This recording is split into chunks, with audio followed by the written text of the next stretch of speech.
Сайн бацхан уу ихэм сонсогчдоо ээлжид нэгэн болсон явдлаараа уулзахад бэлэн болсон байна. Бичлэгээ эхлээс өмнө subscribe болон лайка дарахаа битгий мартаарай. Ингээд бичлэгтээ орцгоё. 1995 оны 3 дугаар сарын 6-ны өдөр Кристофер Вест нэгэн утасны дуудлага хүлээж байлаа. Тэр өдөржин ээж нь залгана гэж бодож байсан тул дуудлага ирмэгц хэн залгаж байгааг ч шалгалгүй утас авсан юм. Гэвч утасны цаана ээжийнхэн дуу биш, харин настай эрэгтэй хүний хоолой сонсогдов. Энэ хүн бол түүний ээжийн хувийн эмч доктор Харалд Шипман байлаа. Доктор Шипман маш хүйтэн довчхон өнгөөр Шипман байна. Танай ээж нас барсан гэдгийг дуулах гэж залглаа гэжээ. Кристоферийн ээж Мария тухайн үед 81 настай байсан ч маш эрүүл дасгал хийдэг эрч хүчтэй нэгэн байсан гэж дурсдаг. Тэрээр 15 жилийн өмнө 2 удаа ташаа солиулах мэс цэцлэг хийж байсан бөгөөд шинэ ташаанууд нь заримдаа зовиор өгдөг байсан тул түүний эмч нь доктор Харалд Шипман байжээ. Доктор Шипман Кристоферт тайлбарлахдаа би ердийн үзлэг хийхээр танай ээжийг хоцсон. Цусны даралтыг нь хэмжээд машин руугаа гарсан. Буцаж орж ирэхэд танай ээж ухаангүй болсон байсан гэжээ. Сандарсан Кристофер ээжийнхээ гэрлөө яаран явсан байна. Түүнийг очиход ээж нь зочны өрөөнд сандал дээр сууж яг л унтаж байгаа мэт харагдаж байжээ. Мария улаан өнгийн спорт хувцастай ханцуугаа шамсан байдалтай байсан гэдэг. Кристофер эмчээс би ямар нэг зүйл хийж болох уу гэж асуухад доктор Шипман одоо сэхэн амьдрал бол тэр хүн ногоо шиг л амьдрах болно гэж хариулжээ. Хажиргалтай нь доктор Шипман түргэн тусламж дуудаагүй, цагдаач дуудсангүй. Тэр зүгээр л Кристоферт оршуулгын газрын утасны дугаар өгөөд хэд хоногийн дараа чандралах бичиг баримтыг бөглсөн байна. Тухайн үед Кристофер ээж нь өндөр настай байсан болохоор гинэт нас барьсан байж болох юм гээд сэжиглээгүй өнгөрсөн байгаа юм. Одоо түүний эмчийн талаар ярьцгаая. Харалд Фридер Шипман 1946 онд Англид төрсөн. Тэрээр ажилчин ангийн гэр бүл төссөн 3 хүүхдийн 2 дахь нь байлаа. Бага насндаа Шипман ихэвчлэн регби, хөнгөн атлетик зэрэг спортод дуртай, идэвхтэй хүн байсан гэдэг. Гэхдээ ихэнх сурвалжууд дурдсанаар тэр сургуулийн орчинд тийм ч олон найзтай байгаагүй. Аглах сургуулийн сүүлийн жилүүдэд Шипман спортын тал дээр нэлээд чадварлаг, мөн сурлах сайтай сурагч байсан ч түүнийг 17 нас хүрэхэд ээж нь уушгины хорт авдартай болжээ. Энэ үед Шипман яг юу мэдэрч, юу бодож байсан нь тодорхойгүй. Гэвч их сурвалжууд мэдээлснээр ээжийнх нь тэсвэрлэхийн аргагүй өвдөлтийн үеэр морфин хэрхэн тавныг тайвшруулж байгаа нь Шипманд нөлөө үзүүлсэн гэж үздэг. Шипманы ээж өвчний улмаас нас барсан бөгөөд энэ явдлаас ердөө 2 жилийн дараа 19 настайдаа Шипман Английн нэр хүндтэй ангаахын сургуульд элсэн орсон байна. Их сургуульд суралцаж байх хугацаанд тэрээр ирээдүйн эхнэр Примроуз Окстабитэй танилцжээ. Удалгүй тэд хүүхэдтэй болж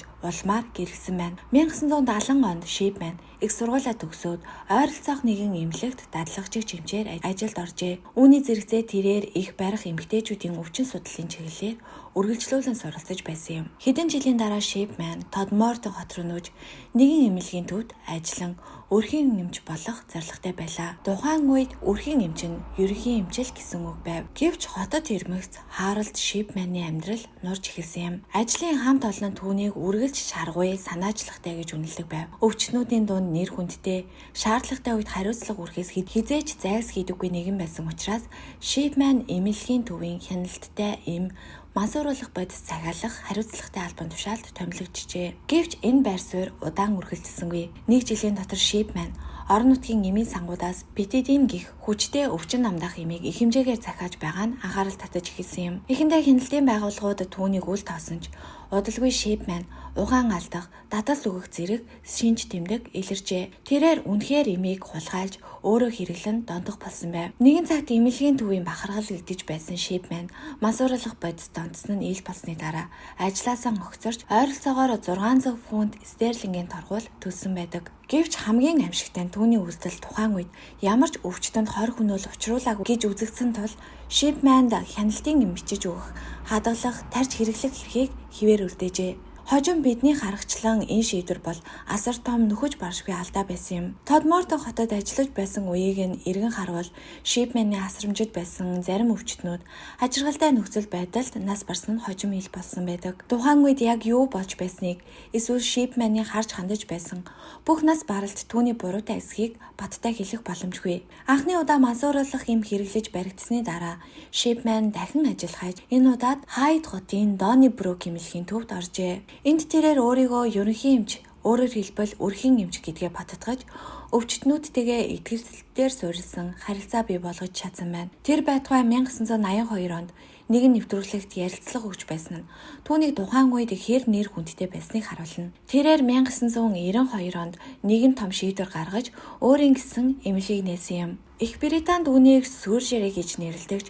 Энд ойлгомжтой байлгахын тулд бид түүний хувийн эмнэлэг гэж нэрлэе. Тэр яагаад Дони Брюк дэх доктортой нэр хүндтэй ажиллаан орхиж ганцаараа эмнэлэг нээхээр шийдсэн нь яг тодорхой биш. Хожим хамтран ажиллаж байсан эмчнэр түншүүдийн хооронд маргаан гарсан. Эсвэл Шипман өөрийгөө би илүү сайн хийж чадна гэж бодсон гэж мэдүүлсэн байдаг. Ямар ч тач 1992 онд Шипман шинэ эмнэлэг рүү нөөж өвчтнүүдийнхээ чагсаалтыг бүхэлд нь авч явжээ. Үүний дараах жилүүдэд түүний эмнэлэг хурдцтай хөгжсөн байна. Олон хүний нүдэнд Шипман анхааралтай, халамжтай, итгэл давхууц эмч гэж харагддаг. Ялангуяа түүнийг онцгой болгосон нэг зүйл бол настай өвчтнүүдийнхээ гэрт очиж үздэг явдал байв. Тухайн үед энэ нь хуучинсаг арга барил тооцогдож байсан ч олон хүн үнийг жинхэнэ өвчтнөө гэсэн эмчийн сайхан сэтгэл гэж хүлээж авсан байдаг. 1998 он гэхэд Шипман Хайд хотын хамгийн шилдэг эмч хэмээн тооцогдох болсон байв.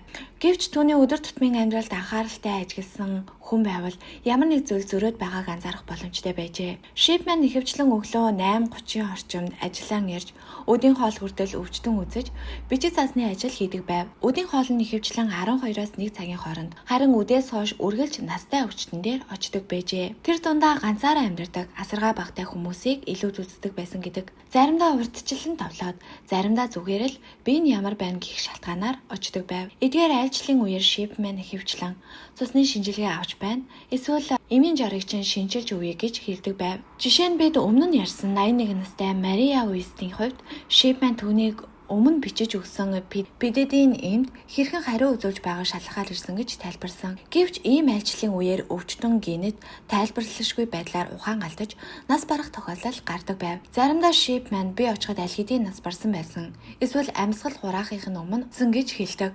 Зарим тохиолдолд бүр өвчтөнд очоод биеийн зүгээр гэж яваад тэр өдөртөө дахин дуудагдаж өвчтөн нас барсныг мэдэх явдалж гарч байжээ. Ингэснээр Шипманы өвчтнүүд огцом гинтийн байдлаар нас барах нь энгийн үзэгдэл болж эхэлсэн байдаг. Хотын оршин суугчид хүртэл түүнийг үхлийн эмч гэж хочлох болсон байдаг. Ийм нас баралтын дараа Шипман бараг хизээж түргэн тусламж цагдаа дууддаггүй байв. Чандарлах бичиг, нас барсны гэрчлэгэнд гарын үсэг зурмагцаа Шипман яг 4 цагт эмнэлгээ хаагаад явчихдаг байсан гэдэг. Хэдийгээр тэр олон хүний нүдэнд шилдэг эмч байсан ч эрүүл саруул мэд харагдаж байсан настай өвчтнүүдийн хэд олон үхэл зарим хүмүүсийн анхаарлыг татаж эхэлсэн байгаа юм. Тэдний нэг нь доктор Линда Ройнольдс байлаа.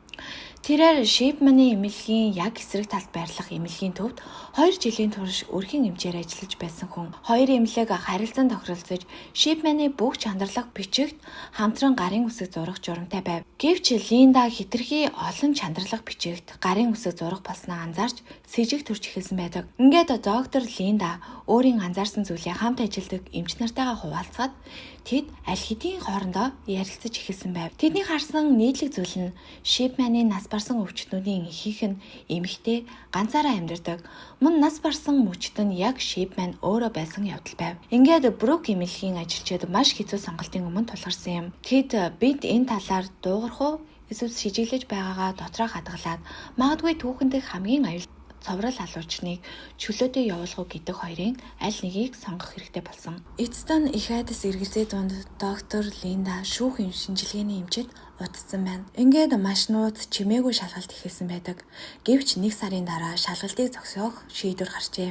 Яагад гэвэл хангалттай нотлохоо байгаагүй, тодорхой сэтэл илрээгүй, ихэнх үхлийн шалтгаан эмнэлгийн түүхтэй нийцэж байсан. Өөрөөр хэлбэл мөрдөн шалгалтыг үргэлжлүүлэх үндэс байгаагүй. Шипман илүү болгоомжгүй алдаа гаргах хүртэл тэдэнд ямар ч баттай баримт байгаагүй юм. Харин дараагийн үйл явдал бүхнийг өөрчилсөн. Анжела Вудрав гэх эмэгтэйд Хайд хотын цагдаагаас дуудлага иржээ. Түүнд таны 71 настай ээж Кэтлин Гранди нас барсан байдалтай олдсон гэж хэлсэн байна. Хохирогч яг л өмнөх явдалтай адил буудан дээрээ бүрэн хувцастай гутлаач тайлаагүй яг унтаж байгаа мэд хэвтэж байжээ. Мэдээж энэ аимшигтай мэдээг сонсоод Woodruff нөхөртөөгөө хамт ээжийнх нь нэмж Shipman-аас юу басныг асуухад тэр бас л тодорхой бус бүдэг бадаг тайлбар өгсөн байдаг. Тэрээр сүүлийн хэдэн өдөр цээжээр өвдөж хоо шингэхгүй байна гэж гомдлож байсан гэж хэлээд задлан шинжилгээ хийлээж онц юм гарахгүй гэжээ.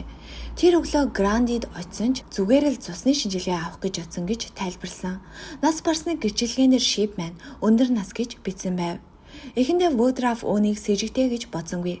Харин ч эмч биднийг дахин нэг задлан шинжилгээний аимшигтай мөчөөс аварч байна гэж боджээ. Учир нь түүний аав өмнө нь гинэт зүрхний шигдээсээр нас барж Woodruff задлан дээр нь оролцож байсан аж гэвч оршуулга болж цаг хугацаа өнгөрөх тусам ямар нэг зүйл таарахгүй санагдаж эхэлжээ. Catherine Grandi өөхөх хүртлээр эрүү сарвал байсан. Мөн хаалгаа хизээж цоожгүй орхидоггүй хүн байжээ. Гэтэл үүнээс хэдхэн 7 хоногийн дараа шинэ баримт гарч ирсэн юм. Шинэ гэрээслэл. Гранди нас барахаасаа өмнө хэдхэн 7 хоногийн өмнө гарын үсэг зурсан гих энэ баримтанд миний гэр бүл эд материалын хувьд дутагдaltaгүй гэж бичээд бүх хөрөнгөө эмч Harold Shipman үлдээн гэжээ. Гэрээслэл нь яагаад ч ээжийнх нь хэм маягаар бичгтэйгүй байсныг улмаас шинжлүүлж үзэхэд гарын үсгнүүд нь хуурамч болох нь тогтогдсон байна. Тэр мөчөөс л Woodruff Shipman-ыг сэжиглэж тэр даруй цагдаад мэдгдсэн байдаг. Удалгүй хэдхэн сарын өмнө яг энэ эмчийн талаар доктор Линда шалгуулж байсан гэдгийг нийл болж цагдаа нар Грандийн цогцыг ухаж гаргах Shipman-ы эмнэлэгт гэрт нэгжлэх их зөвшөөрөл авчээ. Нэгжлэхийн үеэр Грандийн гэрээслэлийг бичсэн хуучин бичгийн машин мөн зогцост хийсэн шинжилгээгээр морфины хэд их тун илэрсэн байна. Энэ үеэс л Shipman-ы эмнэлэг хэвлэл мэдээллийн бай болж эхэлсэн байдаг. Цагдаа түүний өмнөх мазуурлах бодистой холбоотой хэргийг ч олж илрүүлсэн байна. Ингээд 1998 оны 9-р сар гэхэд Catherine Grandi нас барснаас 3 сарын дараа Harold Shipman баримтлагджээ. Дараагийн 5 сарын дотор их Манчестерийн цагдаа 8 хүний цогцыг дахин ухаж гаргасан. Олон удаагийн байцаалтын дараа Shipman 9 нь ухаж гаргасан, 6 нь чандралагдсан нийт 15 хүний аллахын хэрэг тулгасан байдаг. Shipman-ы шүүх хурал Хайд хотын бүх хүний анхаарлын төвд орж жинхэнэ дуйлан болжээ.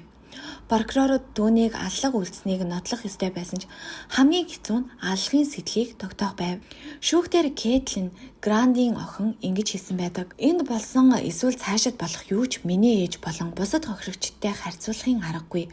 Одоо бидэнд ээжийг минь аз жаргалтай, идэвхтэй, халамжтай, хайр дүүрэн хүн байсан тэр дүрээр нь дурсах, орон зай, цаг хугацаа хэрэгтэй байна гэсэн байна. Ухаж гаргасан 9 цогцос бүр дээр нэг ижил зүйл илэрсэн нь тэд бүгд нас барахаасаа яг өмнө морфиноор хорсон байжээ. Эдгээр баримтуудыг харгалзан үзээ шүүхийн бүрэлдэхүүн Shipman эдгээр хүмүүсийг морфин тарьж алсан гэдэг дүгнэлтэд хүрсэн байна. Харин чандралгдсан өвчтнүүдийн хувьд эмнэлгийн шинжилгээ хийх боломж байгаагүй. Гэхдээ тэдний үхлийн нөхцөл байдал давтагдсан хэм маягийг харгалзан үзээд шүүх Shipman эдгээр үхэлтэйч мөн оролцсон гэж үзжээ. Ингээд дараагийн асуудал нь мөнгөний сэтэлтэй аллах байсан уу гэх явдал юм. Гэвч Catherine Grandийн хуурамч гэрээслээс бусад бүх аллахын хувьд Shipman мөнгө авсан нотлохой байхгүй. Үнэт зүйл хулгайлсан уул мөрч байхгүй байв. Шүүхэд оролцсон сэтгцийн эмчнэр Shipman-ы үхэлтийг судлаад дараах дүгнэлтийг гаргасан байна. Тэдний үзэж байгаагаар тэр обсессив зан чанартай, өөрийгөө дутуу үнэлдэг бөгөөд түүнийгээ бардам, өөртөө итгэлтэй зангаар нууж явдаг. Мөн өсвөр наснда ээжигээ алдсан явдал түүнд үхлээс айдас суулгаж, тэр айцаа даван туулахын тулд үхлийг өөрөө удирдах гэж оролцсон байж болзошгүй гэж үзжээ. Гэхдээ Shipman ямар ч сэтгэл зүйн үнэлгээнд оролцоогүй учраас түүний толгойд яг юу болж байсан, эдгээр алгаас тэр юу олж авдаг байсан гэдгийг мэдэж чадаагүй юм. Мөн түүний хийсэн хуурамч гэрээслэл нь дарамт хит их болж өөрийгөө зогсоох, гэмшлээсээ чөлөөлөхийн тулд баригдах хүссэн оролдог байсан гэж таамагласан байдаг. Эцэстэн шүүх Shipman 15 хүний аллах төс бүрээр насан туршийн ял мөн хуурамч гэрээслийн хэрэгт 4 жилийн ял оноожээ. Гэсэн ч Shipman өөрийн гин бурууг эцсийн мөч хүртлээ хүлээгээгүй юм.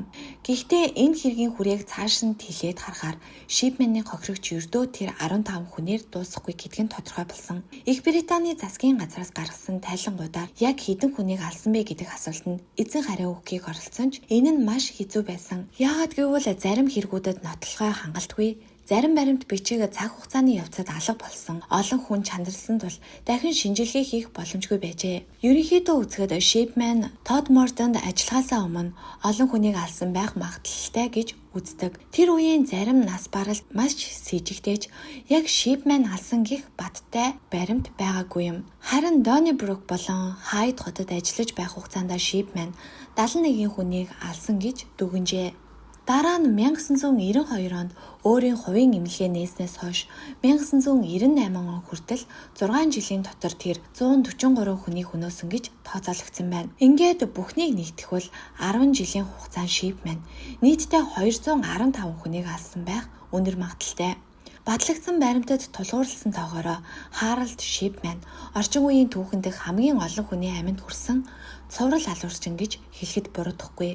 2004 онд Shipman шоронд 4 жил хоригдсны эцэст өөрийн орны даавуугаараа камер дотроо өөрийгөө дүүжилж амиа хорлсон байна. Гэсэн ч энэ бүхний ард асар олон хохирогч, асар их харамсал, яагаад энэ олон хүнийг хөнөөх болсон бэ гэх асуулт хിവэр үлдсэн юм. Бичлэгийн төгсгөл хүртэл хамт байсан сонсогчдод баярлалаа. Энд хүртэл хамт байснаа мэдэгдээд улаан эможи үлдээхээ битгий мартаарай. Дараагийн дугаараар удахгүй уулзцаая. Түр баяртай.